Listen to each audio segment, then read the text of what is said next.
And welcome back again mga kalapatids dito sa aking channel ano. So for today's video mga kalapatids, kung natatandaan nyo si tatay na nakapagpaklak ng Tacloban, yung ginawan ko ng vlog nung nakaraan sa mga nakapanood ano. So maraming salamat sa mga nanood. Then alam ko umabot na ng 10,000 views yung vlog ko na yon mga kalapatids. So ngayon actually kagabi naka-chat ko si tatay, nakausap ko rin video call.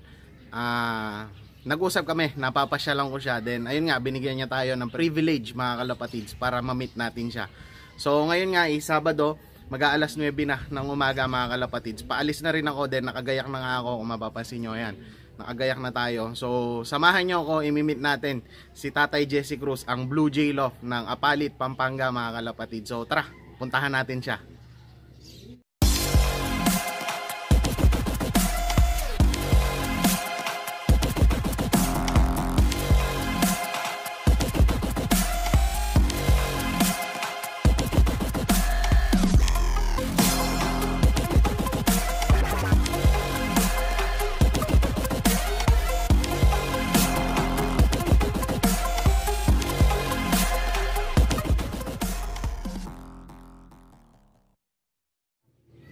Well mga kalapatids, nandito na tayo. So kasama ko na ngayon si Tatay Jess, si Jesse Cruz. Wag nyo nang tawagin tatay kasi medyo bata pa lang. Medyo matanda lang sa video nung dumating yung ibon niya. Puti lang po yung buhok. Puti lang yung buhok niya. So kuya na lang, si Kuya Jess mga kalapatids. Siya yung ginawan ko ng content nung nakaraan. Kung napanood nyo yung video nung arrival ng Tacloban mga kalapatids, nakapagpauwi siya ng Tacloban. So ayan siya ngayon, kasama ko na. And sabi ko nga dun sa vlog, sana ma-meet ko siya soon.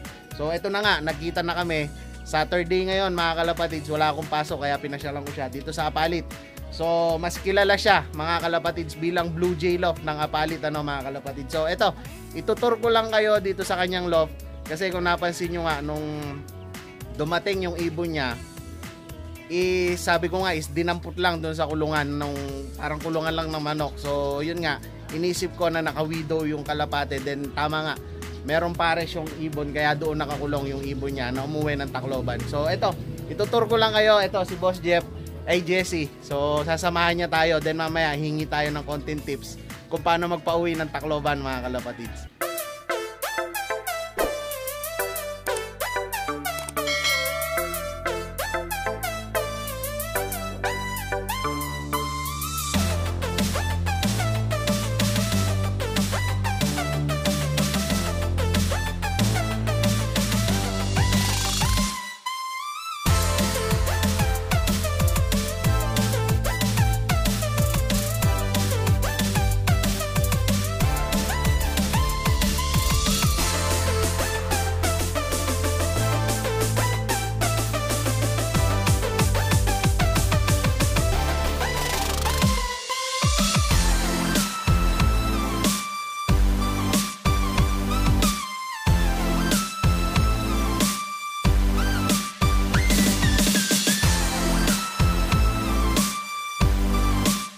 A few inches later.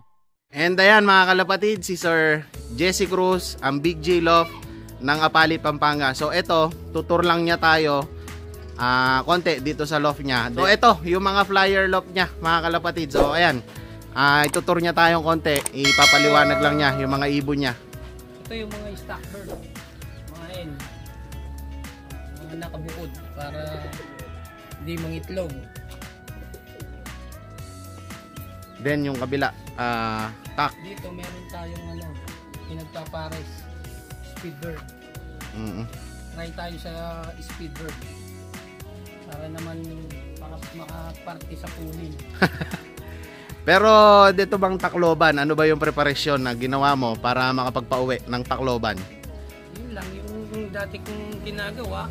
Pag Lunes, nagpa-flashing ako. Tapos Martes, probiotic, ganun lang. Tas mga vitamins lang ginagamit ko, mga lang na gamot. Hindi ako gumagamit ng mga mamahal na gamot. Palipad natin ng summer saka winter. So ayan mga kalapatids, yung isa niyang flyer loft. So actually tatlo itong flyer loft niya na nandito. Then ito, Summer nga is lilipad ang mga ito. UFC din mga kalapatid. So makakalaro natin siya this coming season ulit ng UFC. Sana nga makapwesto ulit.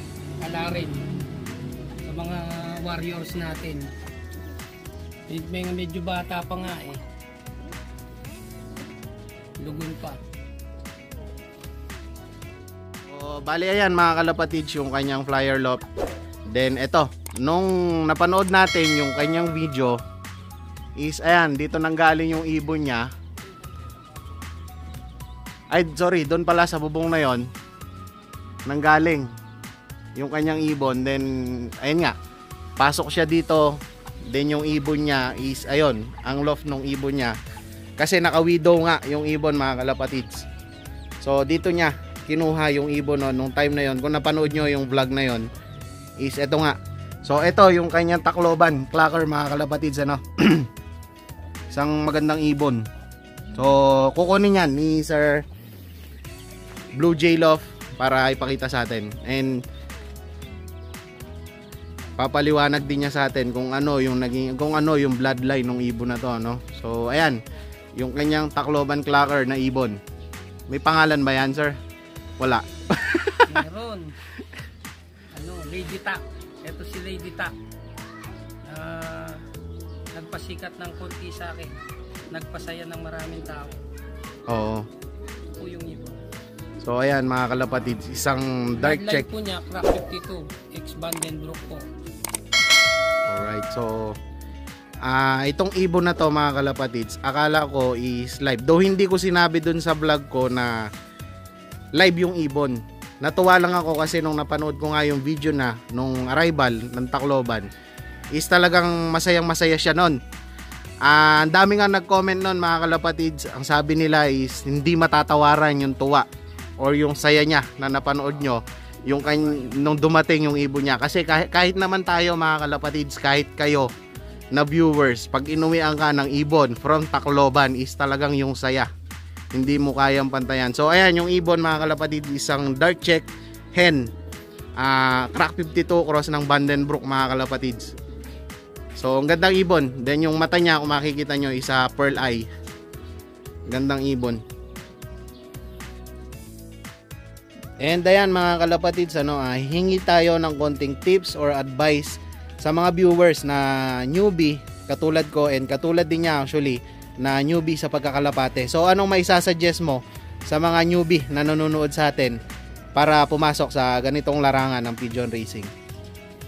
Para po sa mga newbie kagaya ko, basta tutok lang po sa ibon, lagaan ng mabuti, huwag panghinaan ng loob. Kasi pag sumuko ka, wala. Basta yun lang po, alagaan ng mabuti yung ibon, mga vitamins, huwag hayaan magkasakit, gamutin kagad yung mga ibon natin para hindi na lumalayo sakit. So ayun mga kalapatids, isang tips galing sa ito, hindi ko na masasabing newbie mga kalapatids. Actually veterano na kasi kung nakita nyo isang Tacloban Clacker na ibon, nakapagpaklak siya ng Tacloban So masasabi kong isa na rin siya sa mga veterano na magkakalapate dito sa bayan ng Apalit mga kalapatids ng Pampanga So ayun, pauwi na rin ako niyan mga kalapatids kasi medyo late na, 11:30 na ng tanghali. So ayan, once again mga kalapatids, ang Blue Jay Loft ng Apalit, Sir Jesse Cruz. One eternity later. So ayun na nga mga kalapatids, nakauwi na tayo galing kila Sir Jesse Cruz or ang Blue Jay Loft ng Apalit. Then pasensya na kayo kung ngayon pa lang ako nag-outro kasi nga is nakiabang ako kila Bermudo, GF Loft, si John Paul Bermudo mga kalapatids kasi nga final lap din ngayon ng Tacloban race ng ARPF or ang Abe-Abe Racing Pigeon Fancier. Then nakiabang nga ako sa kanila, hindi ko na na-edit yung vlog na to, hindi na ako nakapag-outro pag alis ko nga doon kila Sir Jesse So ayun, once again is nagpapasalamat ako kay Sir Jesse Cruz. Isang napakabait na tao mga kalapatids, napaka-humble na tao, simpleng tao lang. Pero sabi ko nga kanina sa mga vlog ko, yung previous na sinabi ko is yung ibon niya hindi simple. Though nahawakan ko kasi lahat yung mga ibon niya, pinahawak niya sa akin. Yung mga linyada or yung mga pyesa na ginagamit niya is talagang pangmalakasan, ika nga So ayun, Sa mga tropa naman ni Sir Jesse Cruz, pasensya na or okay lang naman na hindi ko kayo na-meet kasi medyo busy ata yung iba, kaya hindi sila nakapunta doon, hindi sila nakasama sa vlog, pero okay lang. In the future, sana ma-meet ko rin sila and magkakilala tayo personally, So ayun, once again, maraming salamat po kay Sir Jesse Cruz, mga kalapatid. So shoutout ko muna ang tropang Apalit. Shoutout po kay Kagawad, Nukom Brothers Love, kay AMN Love, shoutout din kay Tigs Love, shoutout din kay AJ De Vera Love, shoutout din kay Edgem Love, shoutout din kay JR Max Love, kay NG Boy Martinez, shoutout din kay Renz Ibay, then shoutout din kay Daniel Santo Tomas, then ang Team Papakan Tabuyok, ayan, Team Aplos, then Apalit Loading, mga kalapatids, ang Team Apalit, San Miguel and Maysulao. So ayun, that's it for today's video. Good luck sa mga may karera. Then sabi ko nga, yung vlog ko before kay tatay is, or kay kuya Jesse, is maging inspirasyon para sa ating lahat. So ayun, magsilbing inspirasyon sa inyong lahat. Though yun nga, ang pagkakarera talaga ng kalapate is wala naman sa pagandahan ng look. Nasa pag-aalaga pa rin yan, tulad nung sinabi niya. Then yung healthiness ng kalapate, mga kalapatid. So ayun, that's it for today's video. Good luck sa ating lahat and happy flying.